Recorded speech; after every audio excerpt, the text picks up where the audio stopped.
There you go. Okay, so first of all, Guten Chodesh to all of you. Chodesh Adar, Chodesh Adar. On the base, Gewalt, Gewalt. But Hashem, this month should be a month of Yeshuas to all Am Yisrael, the entire world. Um, That Hashem, this year is dedicated to the health of all Am Yisrael, for Shlomo, whoever it is, everybody needs. So B'ezrat Hashem, Caroline Salabas, Florence, Fega, and Nassim ben Miriam, and Elazar ben Golda, and Eliyahu ben Fortuna, and Eliezer ben Etia, Simcha ben Chana, and B'ezrat Hashem, all of us, each and every one of us, B'ezrat Hashem, should have enjoy Hashem good health, us and our families, and let's Yischus Rabbeinu HaKodesh V'Neira. All right, Torah Chav Gimel, Sabbath Be'atuna. So this particular Torah, as we said before, deals with what do you call the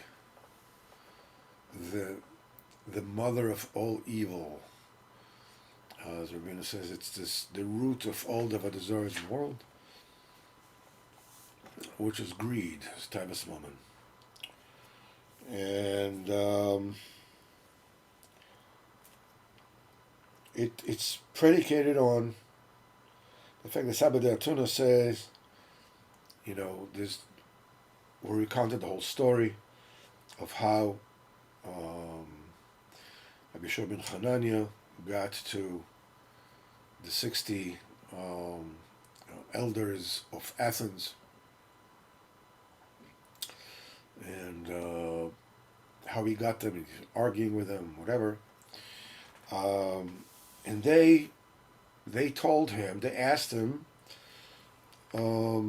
philosophical questions that are based on the outlook of the Greek philosophers.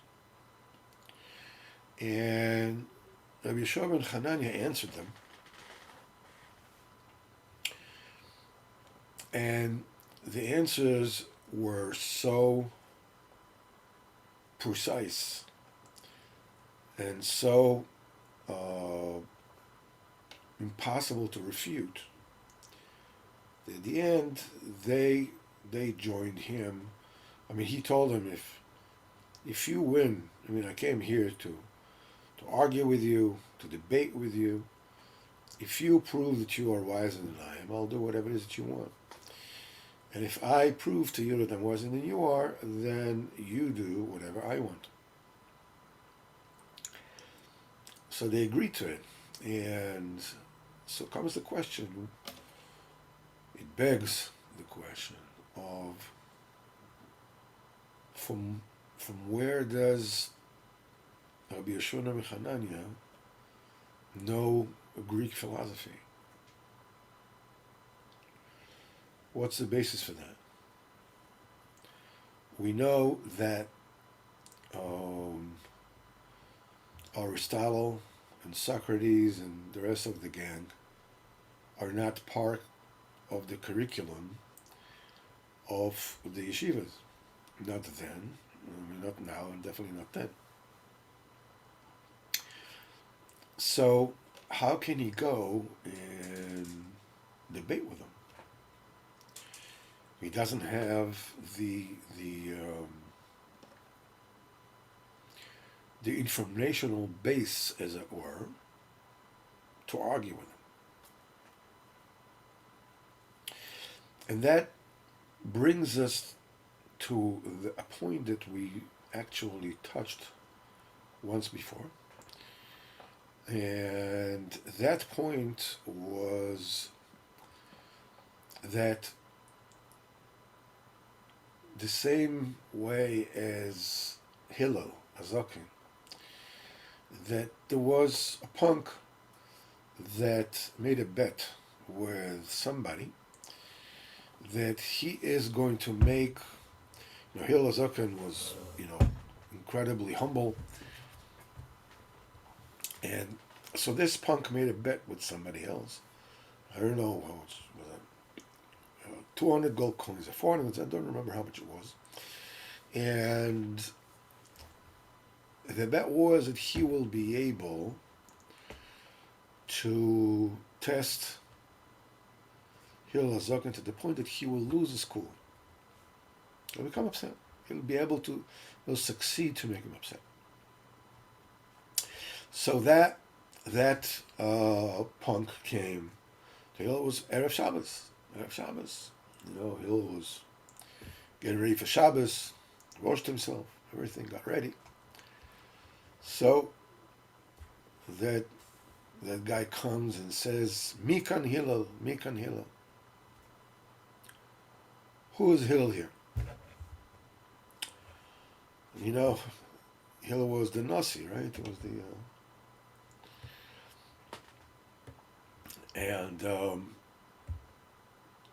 so Hillel says, it comes out, puts a, the towels or whatever he puts on his head, and he comes out and he says, what is it? Somebody says, he wants to ask a question. Wants the questions. Sit down. And he sits down and he listens. And the questions that this guy's asking him, well, total nonsense. Total nonsense. Why are the eyes of the people of Talmud, why are they round? Why are they squinted? And why is the head of the Babylonians round? These kind of... And every time he asked him a question, so Hillel would say, that's a very serious question that you asked, my son. And he said, the reason why the eyes of the Talmudians are slitty is because they live in the sand, where the sand dunes are. So they're squinting, because of the blowing sand. So the eyes are squinting. Okay. And so they go, and Hillel goes back to get his preparations for Shabbos. The guy comes again, Mikan Hillel. And so Hillel comes out. And he says, yes. And he says, I have a question. All right, no problem. He sits down, says, yeah, what's your question? And he asks him another one of these nonsensical questions. And he says, you asked a very important question. And he answers him. And when finally the guy realizes that this is just not working out, he says to him, are you the one that the known Israel as Hillel? So Hillel Zaken says, yes. So he says, may there not be many like you in Am Yisrael. Why is that? He says, because of you I lost, the bet, whatever the money was for. So Hillel Zaken told him, Hillel Zaken is kedai for you to lose that money, and many times over, and he will not get upset.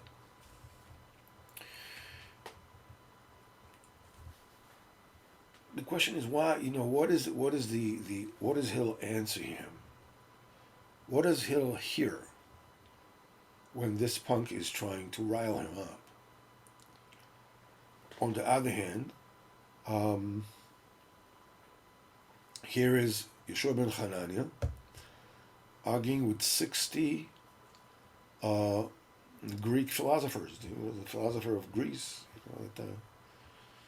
They were the think tank of the Greek Empire that basically lost at that time its political power to Rome, but nevertheless, they were actually adversaries at the time. So the answer is that like all the real tzaddikim, Hillel Zaken and Rabbi Yeshua ben Hanania did not listen to what either that person or the sages of Athens meant to ask him. Rather, what happened was that Hillel Zaken and Rabbi Yeshua ben Hanania were totally davuk in HaKadosh Baruch Hu. For them, they were davuk in Torah, and as Rabbeinu says in Torah Aleph, everything that they heard and everything that they experienced, they knew that comes from HaKadosh Baruch Hu. They are not interested in what is the aim or the kavanah or the trick or whatever that those people are aiming for. They're not interested. What they're interested in, what they're zooming into, is to what is HaKadosh Baruch Hu telling me with the question of that, no goodnik, in the case of Hillel Zaken. And what is HaKadosh Baruch Hu telling me, and what is the question HaKadosh Baruch Hu poses to me by the questions of the Greek philosophers in the case of Rabbi Yeshua ben Hanania. And the answers that Hillel Zaken and Rabbi Yeshua ben Hanania are actually giving are the answer that is the way that they understand what HaKadosh Baruch Hu is actually asking them. What is the question they need to give an answer to? And they give the answer in accordance to whatever it is that the Torah wants from them at that particular moment in time. If we learned over here, they said to him, tell us words of, fake words or words of a lie. Tell it to us. So, okay, we had a mule that gave birth to a fowl that had, a sign hanging around its neck that you owe my father's domain 100,000 zuzim. Why did he tell him that? Why didn't he tell him, I don't know, there's a bird that crawls on the ground, or I don't know. Why does he give him that answer? Because he understands the question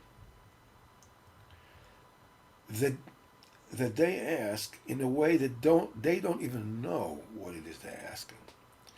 They're asking, he understands that Mishamayim, they're asking him to define the source of lying, of a lie. As we spoke about a couple of shurim ago. The answer that he gives them is the answer, he defines the answer in saying that the source of lie is greed, and the thing that typifies the greed is that it's a false idol, and like all false idol, it is barren. It does not bear fruit. That's the reason why he said whatever he said. He heard the question Mishamayim. He gave the answer to the Shamayim. They asked the question as a riddle, and he answered them as a riddle. But when he gave the answers that really, that what we need to understand over here is not that they're talking about apples and oranges, and that some kind of a miraculous way, what he is answering, what Rabbi Moharan is answering about apples, happens to be the right answer for the oranges of the side of the Atuna. No, that's not what it means. It means that everything that happens in the world is from HaKadosh Baruch Hu. The Rabbeinu says in Torah Aleph, there's a seichel in everything. And that seichel is the very core of reality. That is reality. Now, their own way of looking at things is because they're looking at the outside, the superficial reflection or level of reality. The answer, according to the Amos, is so true that automatically, according to the way that they see it, it translates already for them to the kind of answers that they need. That they can see that these are answers that, because Rabbi Yochanan is answering the very, very core question that the Kadosh Baruch Hu poses. Mimele, it answers them whatever questions that they have, because the source of their question is really the question that he understands. So it's apples and apples, or oranges and oranges, except that he looks at the truth and they look at whatever coding it is. So we went through saying that the source of life, of happiness, and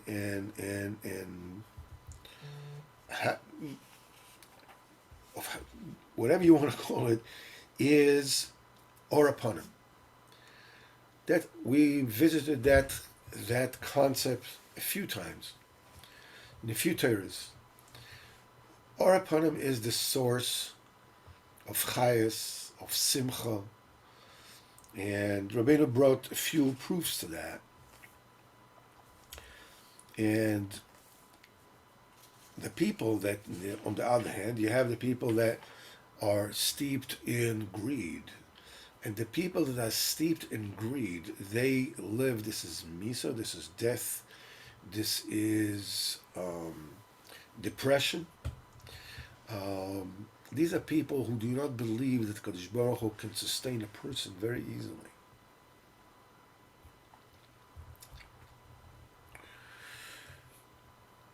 So, as Rabbeinu says, and this is where we're holding the last time, that, the people that the Masa Matan is with Emunah, the greed is Avodah Zarah, is Pchinos Nida, is Pchinos death, and then you have the people that are Masa Matan be'emunah.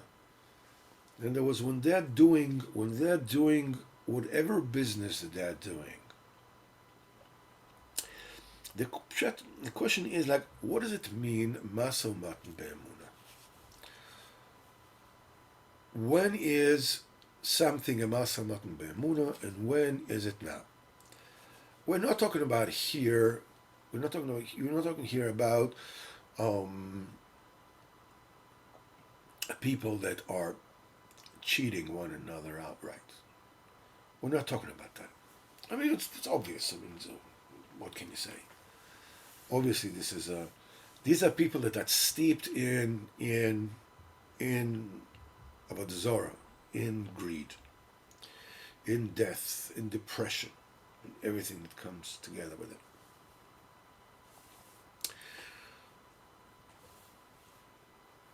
But we can see, people that are El Chayim. I mean, El Chayim, people that Shemet Torah mitzvahs, that deal fairly, You come to the supermarket, you buy this, you buy that, whatever it is, you pay the price. And what is the definition of masa matan be'emuna? If you're not outright, a liar or a cheater or whatever it is. You don't feel like you're actually helping HaKadosh Baruch Hu. Because HaKadosh Baruch Hu can kaviyachol not, sustain you easily enough on his own. Chas v'shalom. But the point is that this sounds, everything is fine and well. Everything is okay, on theoretical level. Somebody who's has such an unshakable emunah, and he's doing masa matan be'emunah, and everything has so far, he doesn't worry at all, and he knows that Kadosh Baruch Hu will sustain him, and like the Baal Shem Tov or something like this. Okay, let's put it this way: it's not very realistic, right? We are who we are. So enachinami, we are holding. The reason why we are worried is because we have a problem with the emunah.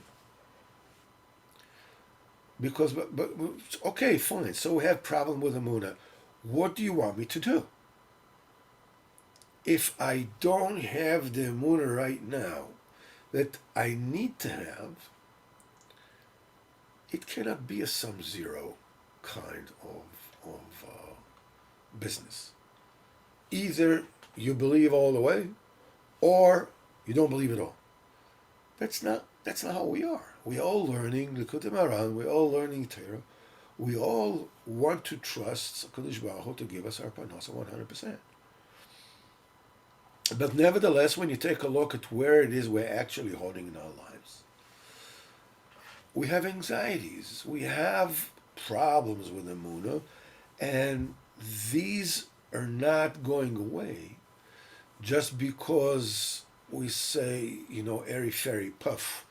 I trust HaKadosh Baruch Hu 100%. Beseder, okay, Baruch Hashem, you're saying the words, but whatever, but it doesn't make it happen right away. So comes the question, all right, so if I am actually somewhere in the gray, somewhere between, the whites of total bitachon HaKadosh Baruch Hu, I don't worry about what's going to happen the next day. Baal Shem Tov didn't have, Rabbi Melech didn't have a penny that is stay by them overnight. In other words, whatever money came in, goes out. Total bitachon. Okay, what about us? Where do we come? What do we do? How do we exercise masa matan be'emunah when we are eaten up by anxieties and we don't have the kind of trust that the Baal Shem Tov had, or the Chofetz Chaim had, or the people in our generation, or Chaim Kanievsky, or anybody. We are who we are. So what are we supposed to do? Well, first of all, we need to understand that piled up on top of our diminished level of emunah and bitachon, there are also, I would say, self-imposed sanctions that make us anxious. All kinds of stories, our stories, the way we grew up, the way we live, some of them, place a great deal of emphasis on being a failure, of having parnasa problems. question is, what does it solve? The answer is that I learned, might be, I'm just saying it's a possibility. It might be that I learned that being a Nebuch absolves me of responsibility. I was told, maybe I was told throughout my childhood, that whatever it is that I will do will never be good enough. Or it will end up in tears no matter what I do. Okay? So we bring that also into our state of mind when we're dealing with Parnasa. So comes the question, so that makes the whole mishmash, the whole chant, even more complicated. What do? I trust the Kodesh Baruch Hu, that all my Parnasa comes from the Kodesh Baruch Hu. I trust, but I need to worry about it because I define myself as somebody who worries. That doesn't go away just because I believe Kodesh Baruch Hu can finance me like that. So comes the question, how do I exercise my Masa Matan Be'emuna when there's so many possible ingredients here that I really not negiah to the zach. Total side things. Some of them Muna related, some of it is not Muna related. Whatever it is that the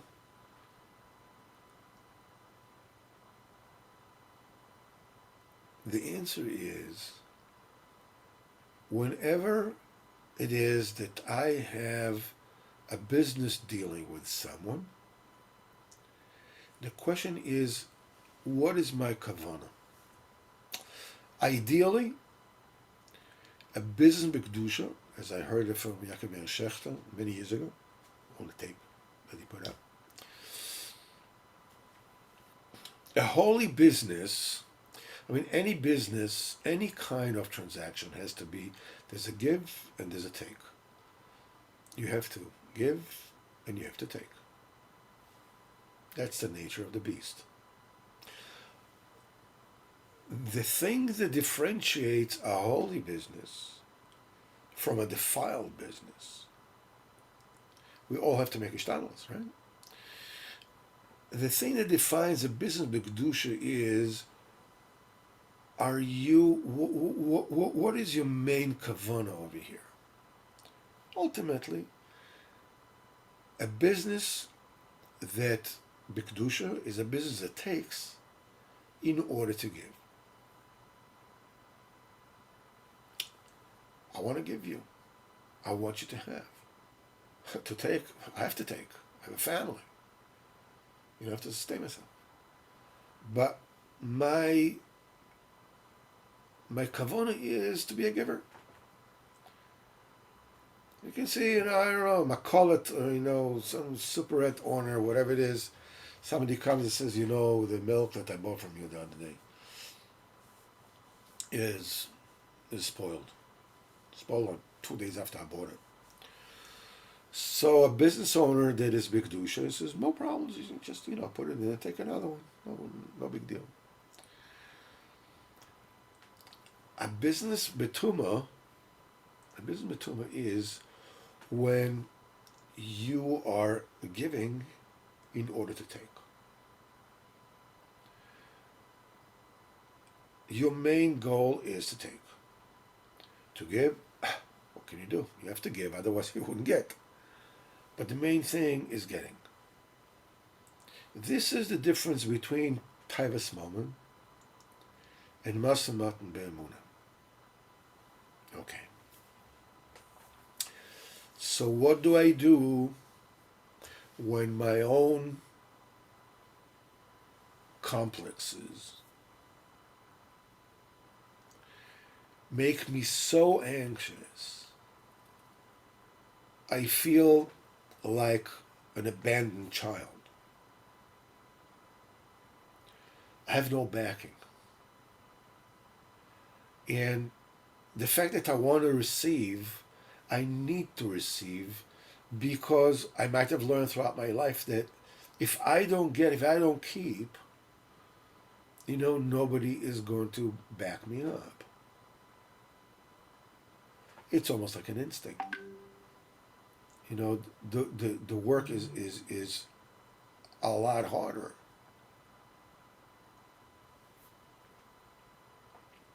What do I do then?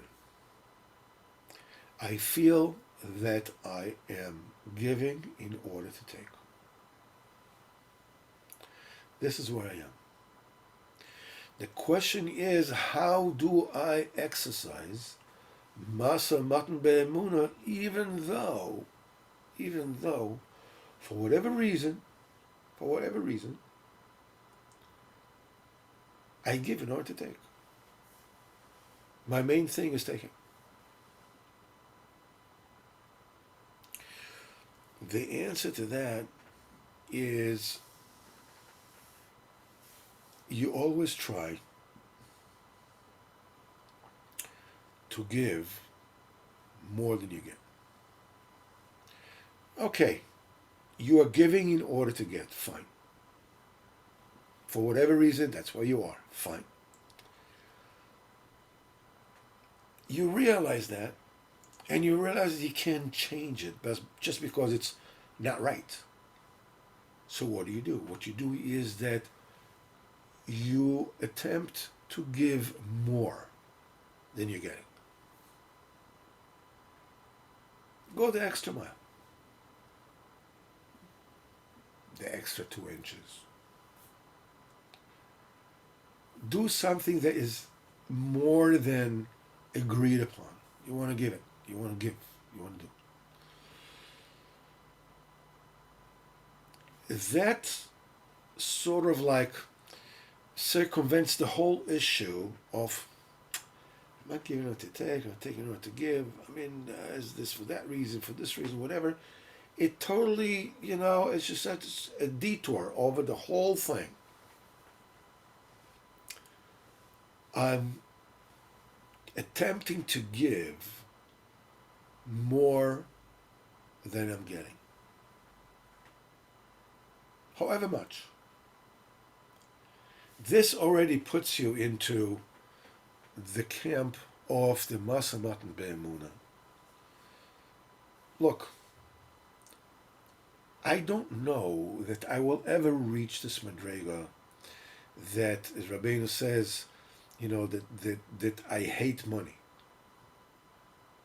Rabbeinu says, Torah Lamed, hate money. Tachlis Asina. I don't know. I don't know if I ever get to the point that my whole kavona is just to give. I don't know that. Maybe never. But I can already exercise Masa Matan Be'emuna by giving more than what is agreed upon. Trying to give more. That's where the freedom is. That's what the freedom from Tavis Moharan is. So we said, or upon him, we said Emes, we said Yaakov Avinu, we said life, we said, the Kedusha, the Emunah. When is the Emunah? When it comes together with truth. Or upon him is the truth, that's the reality of HaKadosh Baruch Hu. So Rabbeinu says like this, another proof, that's what Chazal said, Seches Shabbos, when Yaakov Avinu came to Shechem. It's read of Vayichon Pnei Ha'ir. He parked at the face of the town. So we have to understand, what does it mean that he parked at the face of the town? What is the name face doing here? So Chazal said, Masechet Shabbos, Chad Amar Matbea Tikkun Lehem. Some say that Yaakov Avinu coined, a currency for them, for the people of Shechem. V'chad Amar Mechatzoes Tikkun Lehem. And something, he made mikvahs for them. And the Gemara says Hainu ach velo pligi. Really, both things. And not that one thing is one says his opinion and the other one is saying his opinion. Lamaisa, both opinions are correct. The one opinion. How so? It says Ki Yaakov obchinas emes. Yaakov represents the emes. That's the core. That's the root of everything. K'mo shekosav titan emes leYaakov. You give truth to Yaakov. V'hu b'chinas or aponim. The emes is the or aponim. That's the light of the ponim Kodesh Baruch Hu. Because emes is the Kodesh Baruch Hu created everything and he sustains everything and he creates it all the time and he's giving all the time more and more and more. And that is the light of emes. V'techef k'sheba, and immediately when Yaakov Avinu, who represents the emes, he is the embodiment of the emes. You know, emes is Tiferes, Yaakov Avinu is Tiferes, Avram is Chesed, and is Chesed, and Yitzchok is Gvura, and Yaakov Avinu is Tiferes. So Titan emes leYaakov, which is or upon him. Immediately when he came, Emunah, the Emunah was rectified. We said before that when is Emunah, what constitutes Emunah, true Emunah? So we said before there's justice, there's Zedek. We said that Emunah, both Zedek and Emunah are euphemism or rather synonyms of the sphere of Malchus. One of them is called Zedek, one is called Emunah. The Zohar says they're one and the same. You know, they're basically just, you know, you say tomato, I'll say tomato. You know, it's the same way. The Zohar says no. That Zedek, when you connect it to the emes, it makes up Emunah. In Torah Lamed Rabbeinu says that basically it turns Tzedek to Tzedaka. It adds the hay. What's the difference between Tzedek and Tzedaka? Tzedek obviously is part of the word of Tzedaka. But what it means is Tzedek is when the Malchus, as we said last week, when the Malchus is not connected to the Tiferes through the Yesod, when it's not connected to the emes, then it becomes a justice system. Then it makes out judgments. Then the Malchus is avenging the separation between the Malchus and everything that comes above it. Because when the Malchus does not get the Shefa from above, the Malchus is the Shechina. The Malchus is and what comes above is Kudsha Bricho. We want to connect them. Yechut Kudsha Bricho Shemtei. You connect the Tzedek, which is the Malchus when it's empty, to connect it to the emes. When the Malchus is connected to the emes, when the Tzedek is Malchus to the emes, it becomes Emunah. It becomes, the Malchus is the distribution system of Rachamim. It's connected to the pipeline that comes to the Tiferes, which is the emes, and becomes Emunah. Yaakov Avinu himself is a representation of the emes. So Mimela, when he comes to Shechem, Emunah comes to Shechem.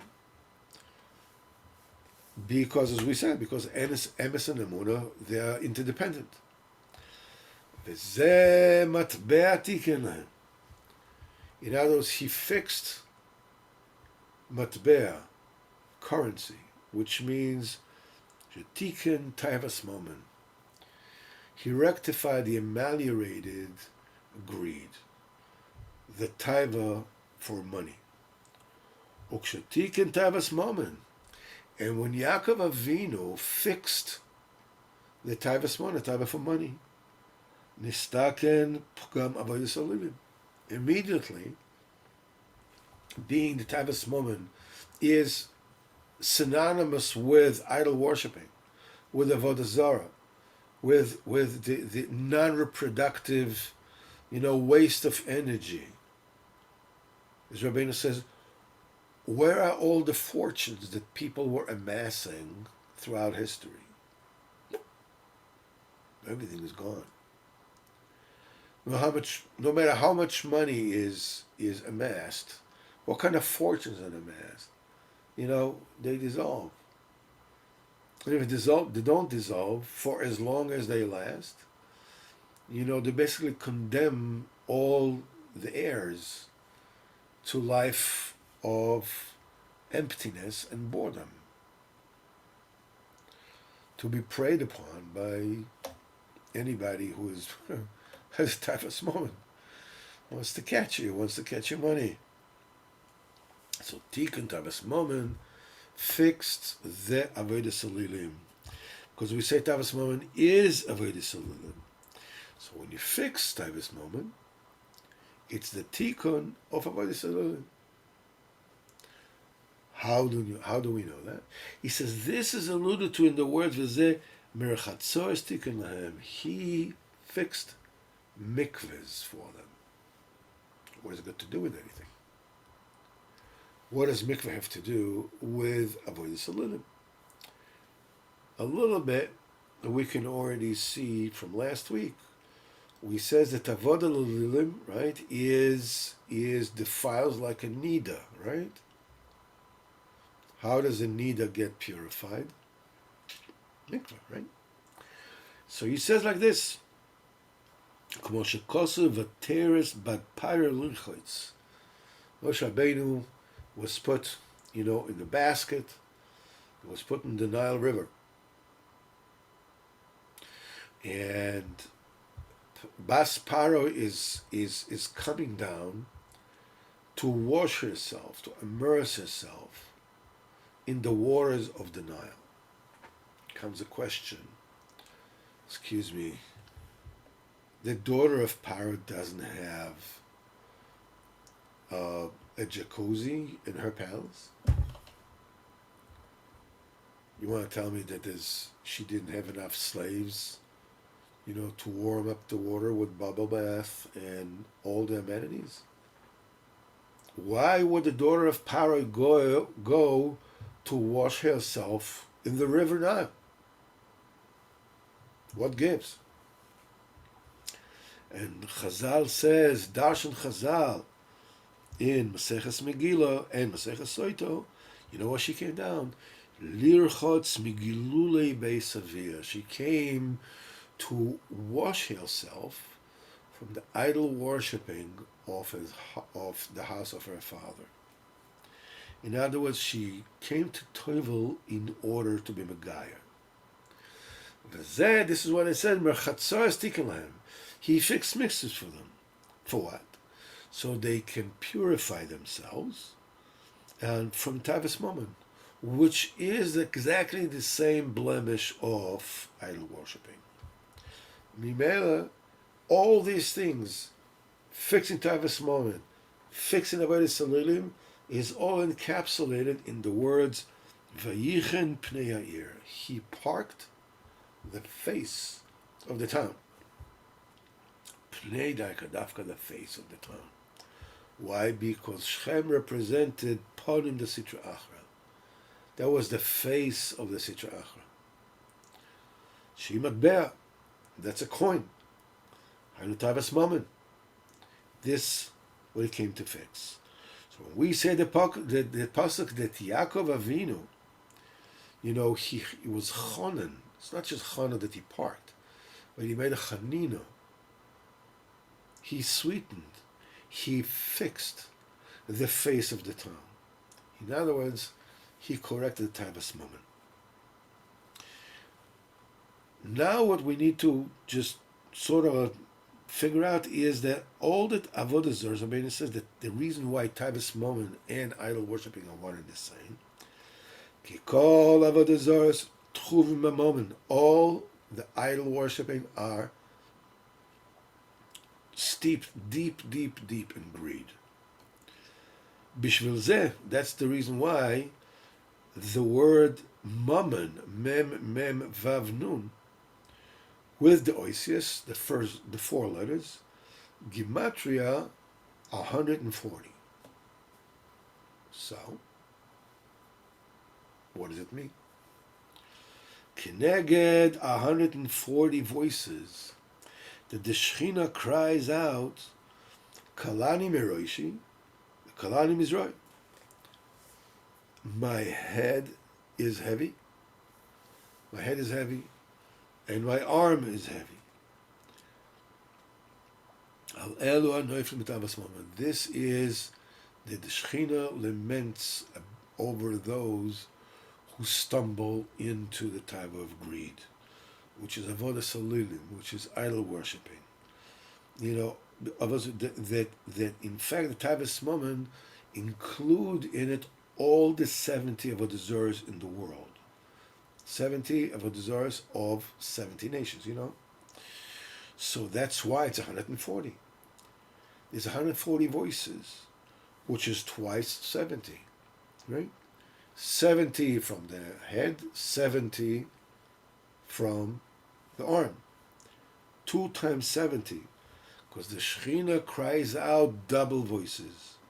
Kalani Miroishi, it cries, it says, woe to my head and woe to my arm.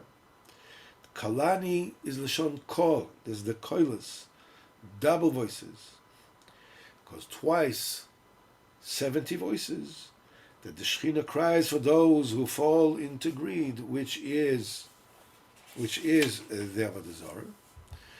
It's because the Taivas Mammon includes in it all the 70 avodah zaros of all the 70 nations. So to encapsulate this, that's why it's 140 voices, because you have 70 voices that correspond to the 70 kinds of idol worshipping that exist in the world. And these are the 70 avodah zaros which are stuck in money, when money comes down. And this alludes to the fact that as opposed to what a person thinks that his own chochmas and his own, whatever it is, his good eitzes, he was zeichet to money, his koichev otzem yodi, the Shechina says, woe to my head, woe to my arm. The chochma is in the head, and the koichev otzem yodi is in the arm. The Shechina says, woe to me for the head, for the things you think this is your wisdom that does it, and woe from the arm that you think the strength, the might of your arms does it. B'ezrat Hashem, we will continue this in Yirtzeh Hashem next Wednesday. I want to wish everybody a guten Chodesh, a gesinte Chodesh, a gebenchte Chodesh. Should all have terrific time, terrific health, only good news, a lot of simcha to all of you. And B'ezrat Hashem, tomorrow night, we will have Torah Memtes in the Breslev Besmedrash, hopefully also available on Zoom. So thank you so very much, and all the very best to you.